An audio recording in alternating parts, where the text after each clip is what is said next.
Good morning, happy Monday. Welcome to Sales Chatter. We are streaming live from our LinkedIn page today. So we'll make an announcement if we should have definitely got on that, Dan. But I am your That's host. right.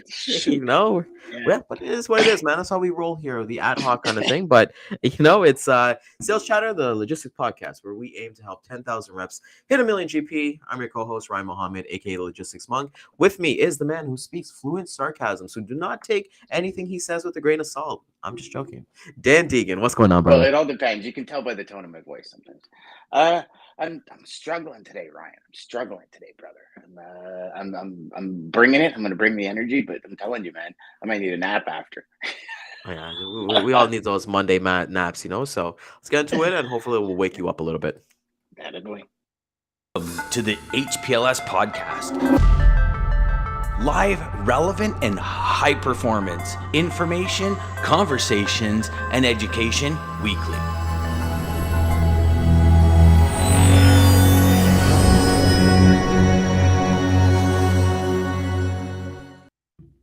And there we go. So, like There you we said, bro. go. So yeah, I'll leave it with you, man. What's been going on? What you eat on the weekend? As we're trying to get everything going on here, I feel like I put that in the description here. What's going on? Yeah. Morning, DJ. Brother, it was finally, like, I don't know what it is, but obviously everybody, right? The sunshine just livens things up, and we've had, gosh, it feels like 2.5 weeks of rain here. I mean, but the grass is green. That, like, I see tulips coming up all over the place. Really, really amazing at this time of year, right? It's just, to me, it's just really amazing how nature wakes up, and the trees and, like, the world kind of wakes up at this time of year, and just the smells in the air, and being able to, I cut my grass, and I love the smell of fresh cut grass. But yeah, I think I might have done too much this weekend, buddy. I might have overexerted myself. Let's put it that way, because I've been, man, I'm doing all the things we talk about. I like blasting tunes. I'm going inside myself to get the energy. I've watched a few YouTube videos this morning. Like, I'm just trying. I'm standing. I'm sitting. I'm standing. I'm sitting. I'm like, nah, it doesn't feel good. Doesn't feel right. Whatever. We'll just grind her It is out, the man. It is the one day though. It's the one day, sorry, the one weekend that we got really, really good weather. So I know for us, same thing. You try to do everything in that 24 hours, and you just can't. Do I want to barbecue today? Do we want to go sit on a patio today? Do we want to take the dogs on a long hike? Do we want to take them to the water park and things like that? So I get what you're saying. I think that's one big thing to understand. Is like, hey, go with what your body tells you, because at the end of the day, you can't push forward unless you kind of go with that. But today is our days that we're bringing back the Monday Madness. So Yeah, I think you got man, something. Monday Madness. Yeah. I So do. Now tell let me ask you everybody. a question before we go there. Let me ask you a question. Do you feel that with the rain, and, like, for the last 2.5, 3 weeks, raining on the weekends, raining during the week for the most part, do you feel like you're behind in where you should be in your summer preparation?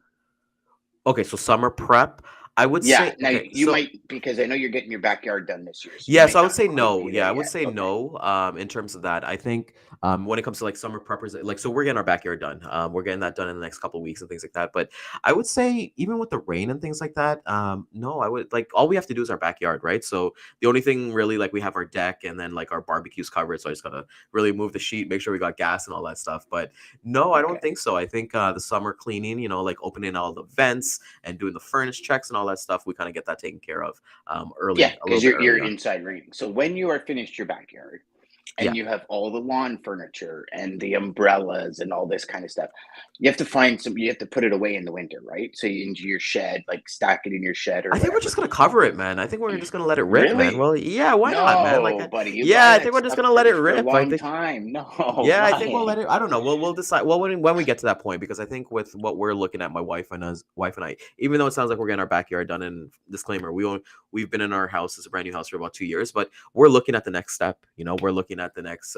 We're hoping, knock on wood, that we're in a not better place. I love this house. This house is amazing, but we're hoping that we're in our forever home by next year. So who knows? Like, maybe we'll That's put gonna all be up that. to your meek, right? Oh yeah, It's yeah. gonna My be up wife to the is all country. always sending me sending stuff on Aaron, but I'm like, the internet, man. I just got good Oh internet, no, you know. no, So- dude. We as long as you're not on a line. Like if you're out on the line, you might have that ExploreNet issue. But Mm, anywhere around here, we're on Rogers. I've got what 3 gig download or 2 gig or whatever it is. Like my internet doesn't go down. yeah. So we'll see. You know what? Whatever the You Lord be plans, we'll you be be all there. right. So we'll be Yeah. neighbors over there. But Dan, explain before we get into the topic, because like we said, we got a lot of new viewers kind of coming on, either watching this live or watching this on the replay. What are we doing on Mondays? We're not just winging So it here. this is this goes back to the beginning when DJ and I sat down and said, how in the hell are we gonna like figure out the daily themes, keep it interesting, keep people coming back, keep people wanting. So I actually believe it was DJ that came up with Mayhem Mondays. I don't know if we're going to keep that name, but in essence, what it was kind of Monday was that day where we do a training.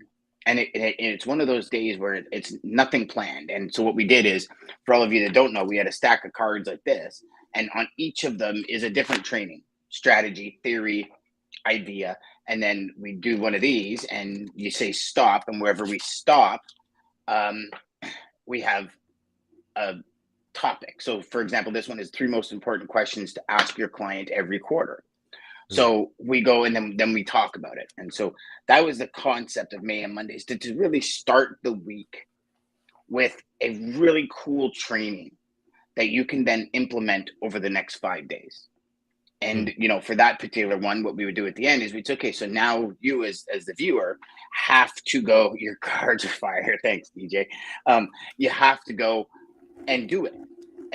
What it was is, it was, here's the training. Tuesdays maybe we'll bring a tool to help you with the Mondays training, and then that kind of idea went through almost the whole week, right? Because Data Day Mhm. Wednesday, and then personal development Thursday, and mindset and all that kind of stuff, and then Fun Day Friday. But to really start the week off with a pretty friggin' cool strategy, training concept, or idea to help you actually move forward, because there's right, Ryan. What do we say? We're here to help 10,000 sales reps generate $1 million GP. Yep. Sure, we can sit here and just talk logistics and somebody's going to get an idea. But if we don't bring hardcore training that we've personally used to generate $1 million GP, I think we're not fulfilling our motto to our viewers. That's where 100%. it came from. Yeah, 100%. And that's like, we're trying to help somebody. If one person says, "Hey," and I think we brought this back because like we've had numerous comments from newer reps in the industry saying, "Hey, I use this and this helped, and this came out of the blue," right? So you know what? Let's get those cards ripping, man. All Let's go, right. man. We gotta get All some right. music going on here. Yeah, yeah. So put some tunes on. Put some tunes on. Put a little lounge music on. There we go. And then you tell me when to stop. Let's go. Stop. Oh, this is one I love. Everything is scheduled after the first contact. So, yeah. So Ooh. this one is really good, because this one for me, Okay, so before I say anything, what does that mean for you, Ryan? Yeah, so that what that means for me is that there's nothing in limbo. I'm a big believer ever since we even getting to the first call, Dan. So let's take a little uphill step backwards Hmm. here. So when I'm in my prospecting blocks, working the 2 hour blocks with the aim of trying to make it 50 calls, just to kind of shoot like try to get to people, I don't try to actually have a call with a prospect about business there. My intention for the first touch is always to get something scheduled on the calendar so they can put up their feet, I can put up my feet because I remember when I first started that the intention was to like get business on the first call or things like that. But I find that I'm able to set that scheduled. With that being said, Dan, I don't know if you agree with this or not, but when I have like my prospects and things like that, I do not do research. I kind of go through a call Hmm. list, call them, Yep. book that meeting, and then once we Yep. have that scheduled meeting in our calendar, then I'll do the research because I Yep. feel like a lot of people get in that analysis paralysis, and Yep. let's say the prospect doesn't pick up or it's not a fit for them. Why would I do that research for them and it just doesn't work? So for me, scheduled, it's always about, I kind of label that as next steps. There's always going to be next steps to every single thing you do. And, full transparency, like I think about it when I was like dating my girlfriend, my wife who's my girlfriend at the time, that every date, we always kind of be like, okay, cool. This day was amazing. Movies tomorrow. Like, you always kind of Yeah. set that intention of what's the next steps going to be. And I think when you have those, after the first call, everything should be scheduled. And with that being said, after each call, I'll always send an email, a template. I actually have a template for next steps. Okay, we talked about these top 3 things. This is what you need from me. I'll have this to your desk by, let's say, end of day tomorrow or the next week, whatever it is, whatever you kind of go from Hmm. there. But everything should be scheduled because you don't want to get into the notice. Oh, why aren't they answering my calls? Why aren't they answering my emails, or what are they thinking? I think Hmm. we get into that mindset a little bit. We talk about analysis paralysis, but we get into that mindset a lot that, hey, the customer doesn't care about me. And at the end of the day, they don't owe you anything. But when you have everything scheduled, then you don't leave nothing up to chance. You control the controllables. Yes. Yes. I love that. You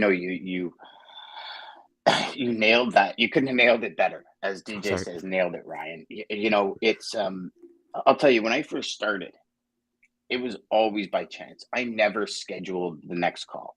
Yeah. And I felt like I was chasing SEAL Team 6 while they were going after Osama bin Laden. You know what I mean? Like, it's just zero dark 30. You don't hear anything from anyone.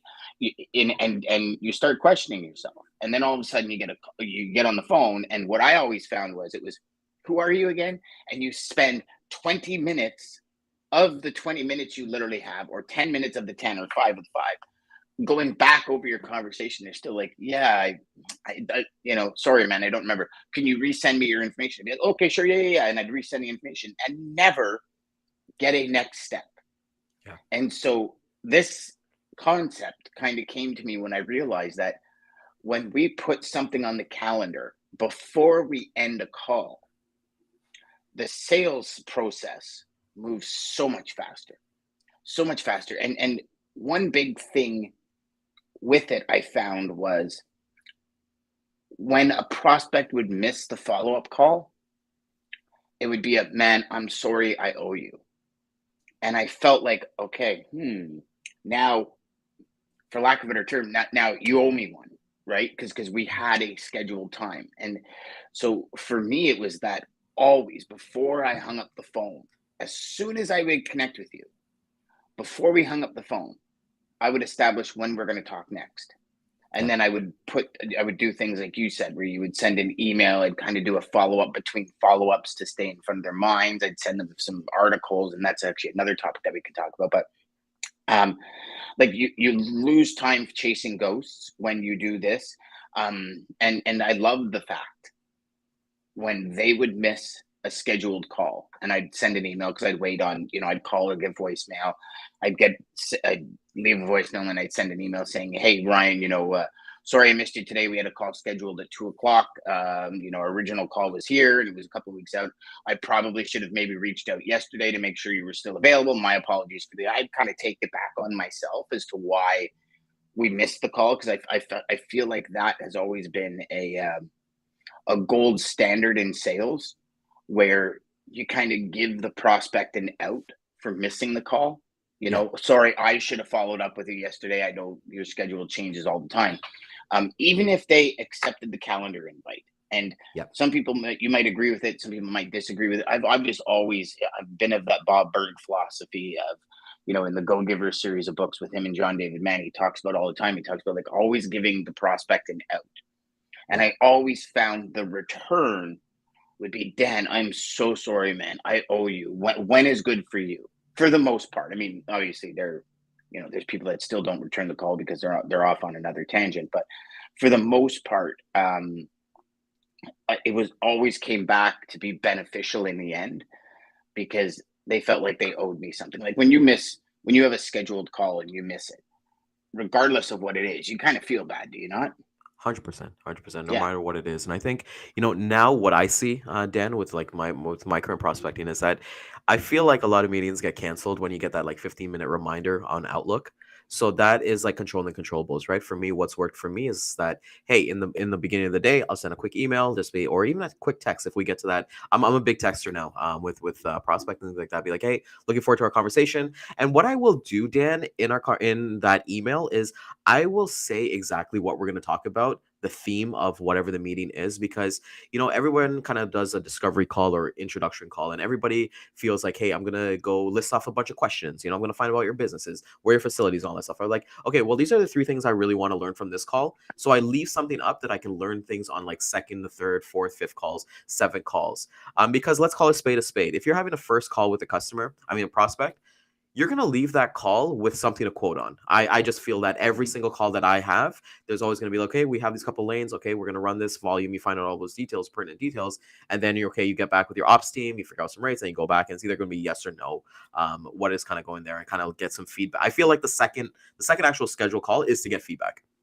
So Yeah. I think when you eliminate that by actually saying, hey, this is my intention for every single call that we have, having it scheduled in your calendar. And a tip that I've kind of learned, Dan, is that I don't schedule anything more than like 2 weeks out. I've learned in my own personal prospecting, if I schedule something like a month out, that's easier for them to actually kind of have like a way out to be like, oh no, I got something, or like the first of the month or first of the quarter. Just understand. And Or a last question that couple I of always days of the month for month end or something. Exactly. You just want to kind of Mhm. set it up in the right time. And a question that I always kind of use for my schedule stuff is, who else do you think needs to be there for this call? Because I find when there's more than one person, it's harder for them to back out. Right. So if you got Yep. like their team there with them, they're like two, and I bring on an ops person too. So that one-to-one meeting has kind of turned on to like a 5 to 6 person meeting. So it's Yep. harder for somebody to kind of cancel based on that. What are your Well, thoughts and on if something they like that? have to, at least you have three or four other members of their team that are there, Yeah. right? And so there's that kind of the part of it as well, right? I love that idea. That brings us into like, not only everything is scheduled after another contact. If I do this, will you do that? And follow up between follow-ups, and there's a whole bunch of strategies crunched in the middle there because really the reality is if you get any kind of quotes, again, always with the perspective of always moving the conversation forward to the point where here's my qualification or you're disqualified. If it's qualified, you keep running around the baseball diamond till you reach home plate, right? And Yeah. that whole process of, okay, here, Ryan, I want you to get me these rates. Okay, if I get you the rates by Wednesday at noon, will you have time to look at them by Thursday at noon? If that's the case, can we get a call again, scheduling the call Thursday at say 1 o'clock?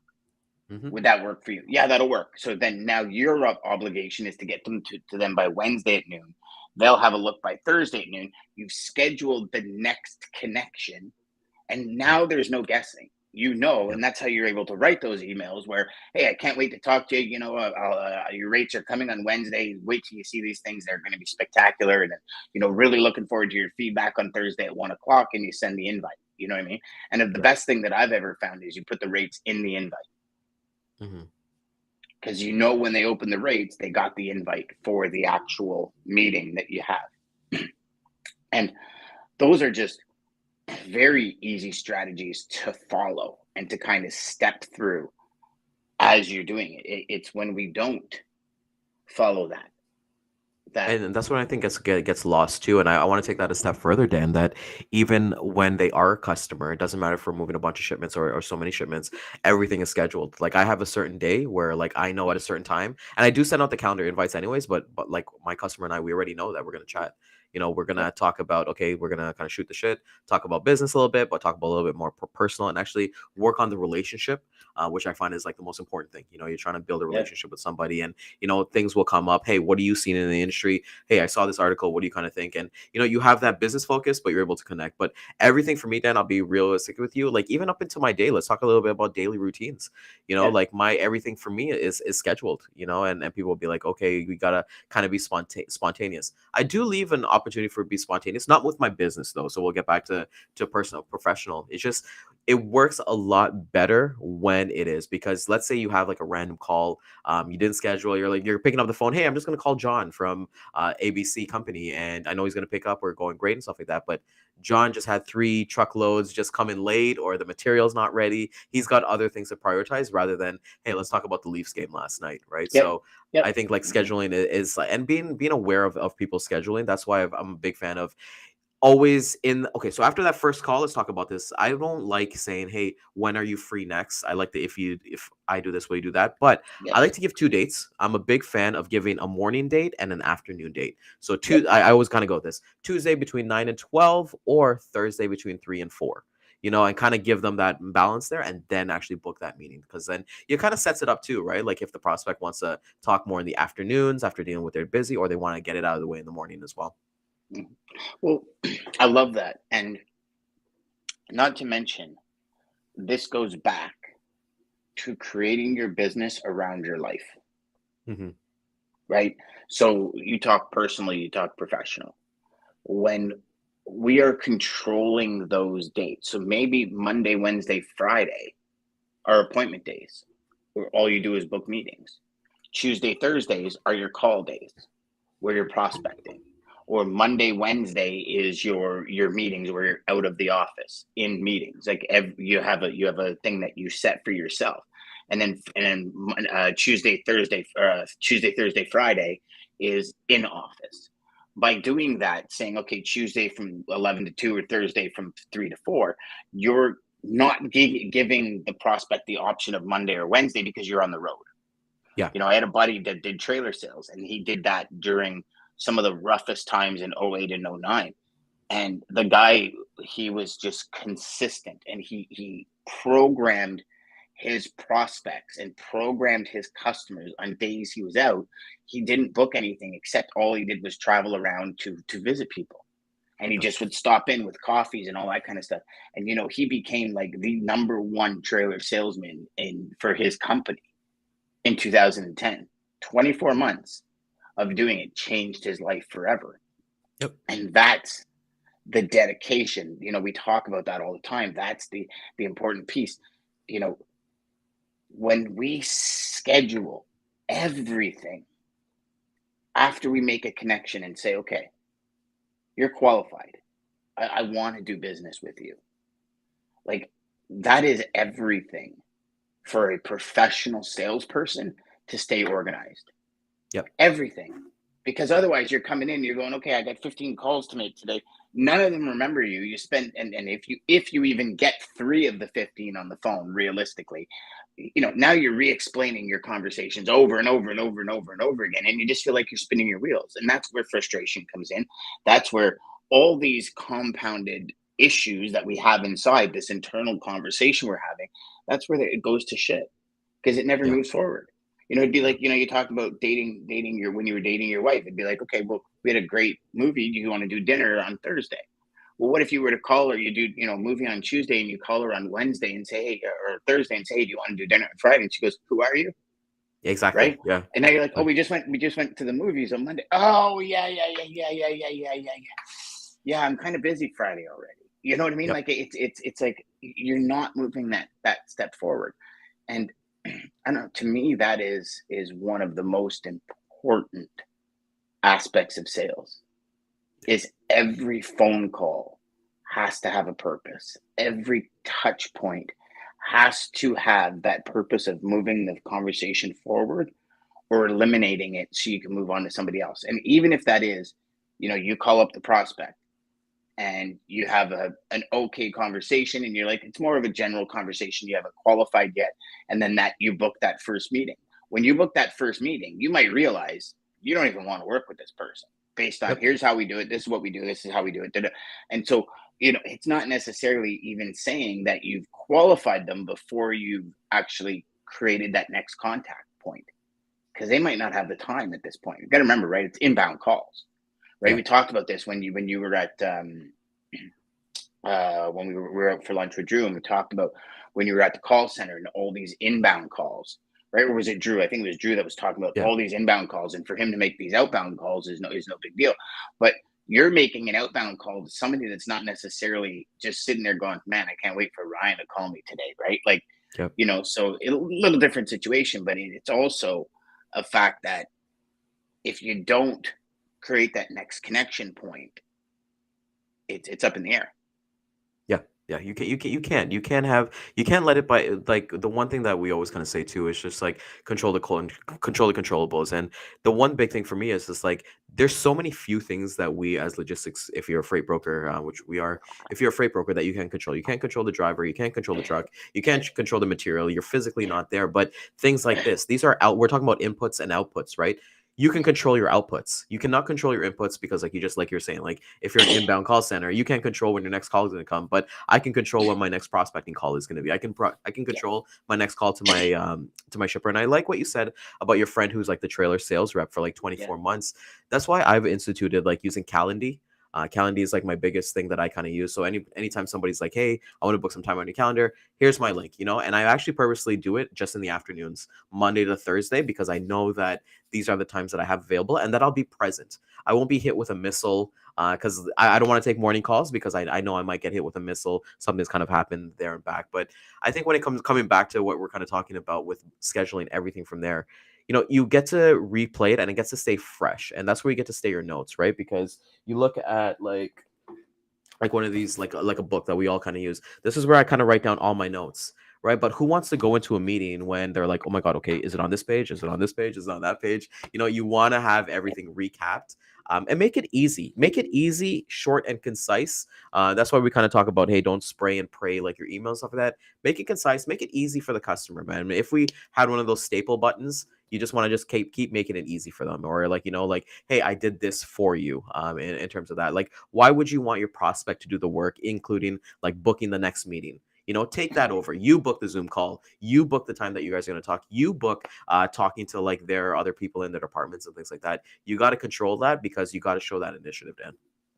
100%. I think before we close off, let's go a step further with this if we can, Ryan.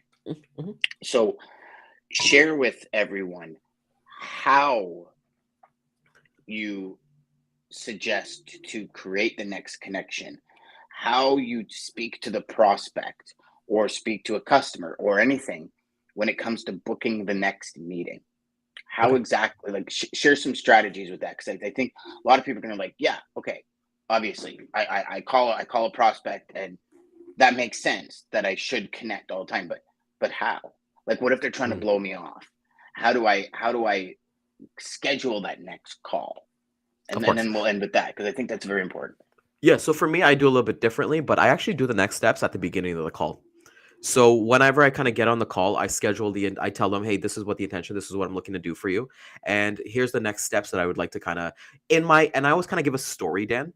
In terms of like based on previous conversations that I had with customers, because I know this is going to take maybe 10 or 15 minutes. I do not go for the 30 minutes to an hour call. I just find like for myself, it's just not feasible. I kind of want to get there in and out a little bit. So I set up the next steps at the beginning and at the end of the call. So we get our information, we get them talking, and with anybody that who's kind of doing the prospecting calls, just always remember, keep your mouth silent. There's a reason why we have two ears and one mouth, right? So even if you got to hit mute on there while they're talking and you're writing notes and things like that, I get to the next steps at the beginning. I set that expectation that regardless of what we say on this first call, we're going to be talking another time. This is not a one and done. So like we get kind of blown off. Hey, we talked about it last week. Customer routed, or we got to wait till RFP in September, but it's May. It's like you don't have to wait till those days. So my strategies is booking at the beginning of the conversation, at the end of it as well, saying, "Hey, this is what we've talked about. I would love to have a further conversation with you. How do these times work?" After we get off the phone, send that email. And in the email, Dan, I'm a big believer in saying, um, can you just reply to make sure that you got it correctly? Even though it's the right Yeah. email and the right domain, I always make them confirm. Did I get this right? And I think people always want to answer questions. And let's say they say yes, we schedule that next meeting. Maybe like 48 hours before, I'll just be like, hey, I'm really excited. Everything is going to plan here. And then on the day of, I don't wait for that 15-minute timer because I find my cancel rate is pretty high if I do not send a morning email or even morning call or a morning text. Looking forward to it. And then when we hop on that second call, I'm doing the same thing. I'm doing the next steps at the beginning and at the end. I love that. I actually like that. I'm gonna have to try that. I I tend to sprinkle a little bit of the next steps throughout the call, and then at the end, um, I do the same thing. I do a story, and the story is along the lines of, I'm sure you've been there before, where kind of with your daily schedule, things get lost. I'm a huge advocate of my calendar. Can you live without your calendar? I mean, I can't live. You know what I mean? And most of them are like, oh no, if I didn't have my calendar, especially growing up with my kids and this and that, like the calendar was a life. And I find it very valuable in business as well. I'd really love an opportunity now that we've connected. I don't want to miss you anymore. Based on what we talked about, and I reiterate a little bit of the story, I said I'd love to schedule a next call, and that's when I go into the if I do this, will you do that, and and then we can talk about those topics maybe another day. But I love the fact that you actually, so you're kind of like that Oprah philosophy where before she sits down at any meeting, she goes, "What's the intention of this meeting? Yeah. What is Yeah. the purpose of this call?" And I love that. I love that. I think that's a missed Well, I think like, opportunity a lot of everyone's like people don't I do. when I got into the industry, everybody wants to cater to the prospect, everybody wants to cater to the customer because at the end of the day, let's call it spade spade. You and I have said this so many times. We're calling them because we want business with them. We want to build a genuine relationship with them. And yes, we want it, and that's a part of building a relationship. But if they don't have freight, then realistically, they like we can be talking for X amount of hours. You're just gonna be wasting your time from there. But for me, it's just like, how can I know that they know that I'm about business and I'm not this like the 20th broker to call them. And that's why I kind of say like I work like as a consultant. That's the way that I kind of let me find out a bit about you. No risk, no hassle. Give you guys like a free trial or something like that to work with that. But I do not feel like I want to be another broker and stand out. And people talk about like standing out and things like that, whether it be like sending gifts or doing different videos and all that stuff. But I feel whatever works for you and comfortability. And Dan, you know this, right? The longer you do this, the tighter your qualification funnel is really going to be. You Yeah. hear the tone. Like I'm a big tonality guy. So once I Mhm, kind of hear the tone, okay, yeah, this is probably not going to work. So mhm, I just think it's mhm. really important to not waste your time. And that's what I was trying to get to. It's just understand that my time is just as valuable as their time. And no one has Yeah. more valuable. Don't put any, and it's the same thing with like dating anybody, Dan. You don't put anybody on a pedestal. You don't think of like, oh my God, this person's like out of my league and all that stuff, blah, blah, blah. It's like, no, no, no. We're all humans at the end of the day trying to do We something. all put our pants on one leg at a time. There we go. So Yep. that's And what I it's was it's thinking. it. You're absolutely right, Ryan. It took me years to figure out that I was worth something Mm, in this industry. Decades, like almost 2 decades. Literally, it was probably my 17th year where I went, "Holy crap! Hold on, I'm valuable to these people. Like yeah. I really am." And when you have a logistics partner that knows the industry, that cares like we care, you're valuable. You really are. And I'm glad you brought that up to end today because like I don't think I think too many of us when we get into it, it's like you feel like a telemarketer, right? Like, Yeah. and it's like, oh, well, how am I going to be any different than the person they're using now? I don't know. I really don't. You need to figure that out on your own, but you are. Hmm. And that's what it is. And when you figure that out, sure, it's always going to be, I know there's always going to be that argument 20 years in the industry versus 2 days in the industry. There's a huge educational gap there. And 20 years in the industry, sure, you can fall back on situations and all that. But even at 20 years in the industry, if you don't raise your skill level, Yeah. you're going to fall flat of what you're truly capable of. And I think that in the end is the big thing it's not what Ryan's capable of. I can never everything I do, I can't sit there and say, well, Ryan did that better because that's what Ryan's capable of. Yep. Like we're gonna go snowmobiling in the winter, and the first thing you're gonna say because everybody does it when I go snowmobiling with them for the first time and they don't snowmobile. They're like, holy shit, man, you can move. And Yeah. it's not ego. It's just I've been snowmobiling for It's like just life. 25 years, right? It's just life, Exactly. man. Yeah. But you're not going to get off the snowmobile at the end of the day and go, fuck, man, I wish I could move. Like, it's like, it's going to be like, man, this is cool. I like it because you're going to have your own journey inside of that. Yep. Yep. It's like, Well, I have buddies who golf twice a year and shoot I in was the just gonna mid say, man. 70s, low I was just 70s. gonna say that about golf. You know, like the first times I started going with the company I'm with, I was invited because we got like a weekly tournament. And I was like, oh my god, like I suck, but am I gonna like not do that? And like, you know, I went and took lessons. I went and I got a set. You know, I didn't have to borrow anybody's set. And there's levels to this. But I want to say something about this to kind of close it Go off for it. as well. Is that I've seen guys be in the industry, guys and gals be in the industry for like a short amount of time, but their curiosity and their ability to learn as they kind of go along is what actually separates them from the. I'll be real with you. I would pit five new people up against five very experienced person because that experienced person might have the way. Oh, this is the way we do things. You know, the goal, the gentleman's club. We got to golf. We got to do this and this. And it's just like no, those five newer people, they would blow them out of the water because they have that passion. And I think you Yeah. can't teach passion. Passion has to come to you. And I'm just on a firm belief. This is a controversial topic, Dan. So we're not gonna get canceled for saying this, but I'm a big believer. Like honestly, like if you're in the industry for 20 years, man, you've kind of done something a little bit wrong because there's so much money to be made in this industry that you should have gotten out and like pursued your passion. You know, you should have gone and done something Mm. completely different. And that's just my personal opinion because I see the amount of money in this industry, and it's just like people become millionaires in here. It's just like, why wouldn't you want to go do something with a passion project? Why are you still traveling at your age to go meet people when you could have people do that for you and spend time with your kids, your grandkids at that point of view? Like to me personally, I'm sorry to say that, but it's just like go get a life, man. Like go do something completely I different. I hear you. I think people get caught up in it. Mm, Like I know quite a few people that have retired from this industry, very done very well for themselves and retired.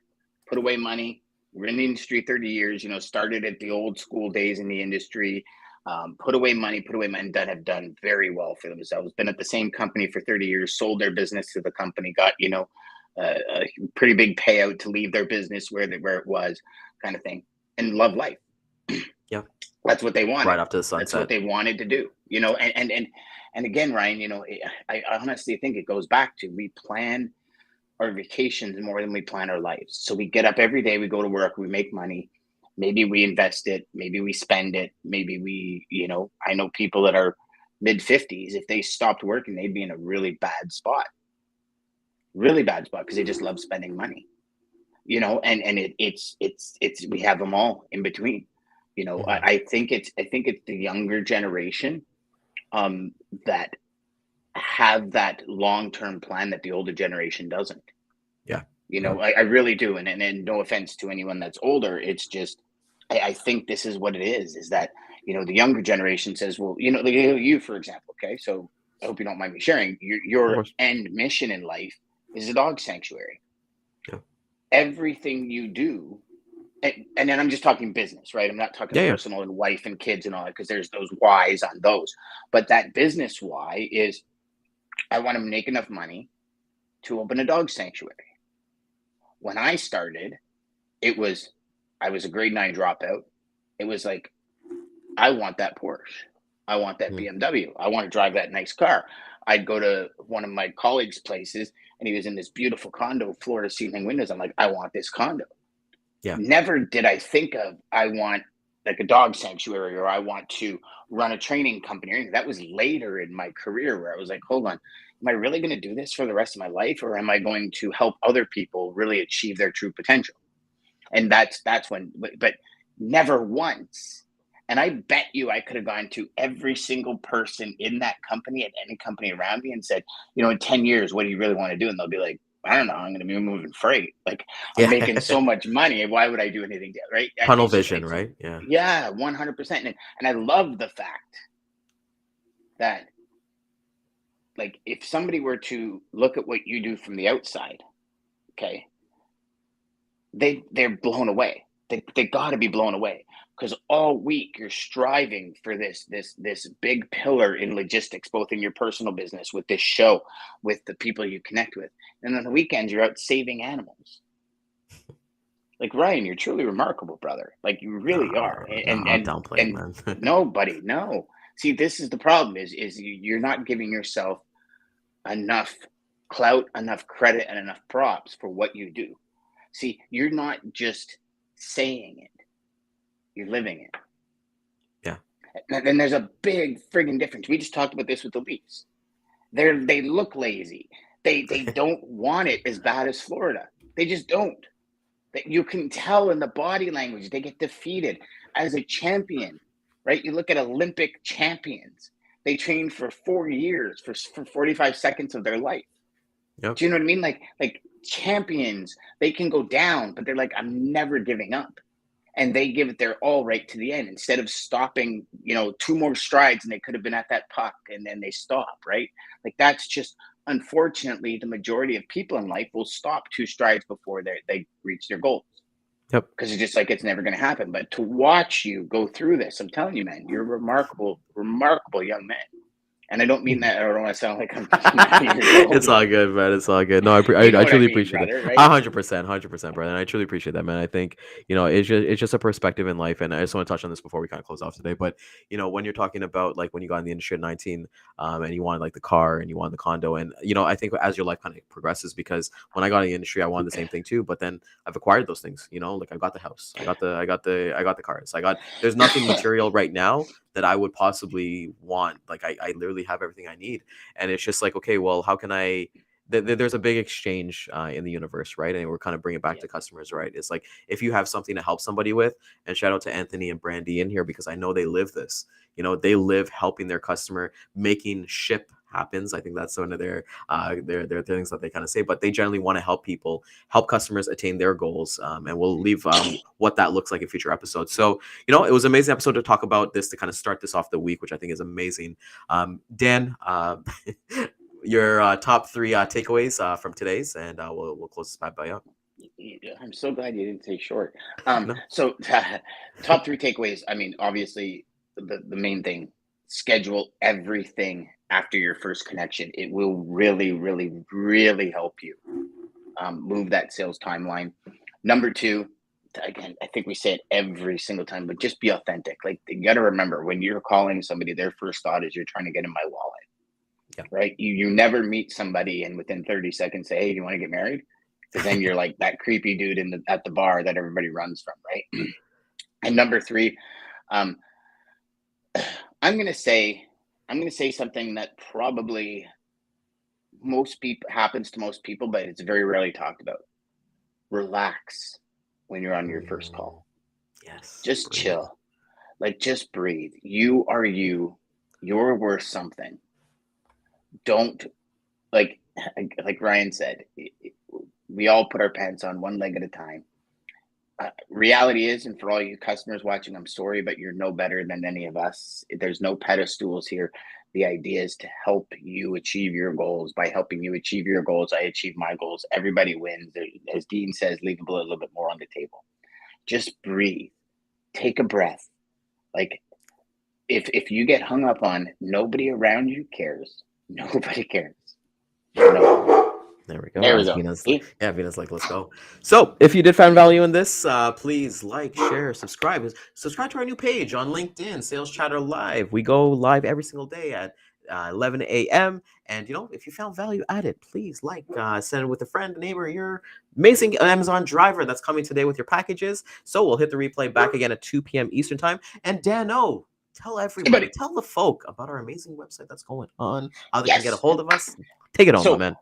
Again, everybody, Sales Chatter Live is where we're going to be broadcasting from. We did a very bad job of sharing that all with you today. And then also we've created our new salesphatterlive.com website. That's salesphatterlive.com. We have every tool we talked about. And Ryan, maybe we'll put your email template as this week's tool. Yeah, let's do it. That you talked about when you reply, that we talked about at the beginning of the show, what Ryan uses when he replies to a customer after a call. We'll throw that in as this week's tool for you guys. So go there, www.salesphatterlive.com. Right on the homepage, about midway down, you can download all the tools that we talk about on the show, and we're going to keep adding the tools to our blog. You can actually watch the show live from our website as well. No comment section. Maybe we should put I'm going to do a little Facebook comment section down there and below that. There we go. Just add a little detail. But yeah, that's where we're at now, everybody. So pay attention. Go make sure you tell everybody that we're now broadcasting through Sales Chatter Live. There we go. So we'll see you guys tomorrow. Take care, everybody.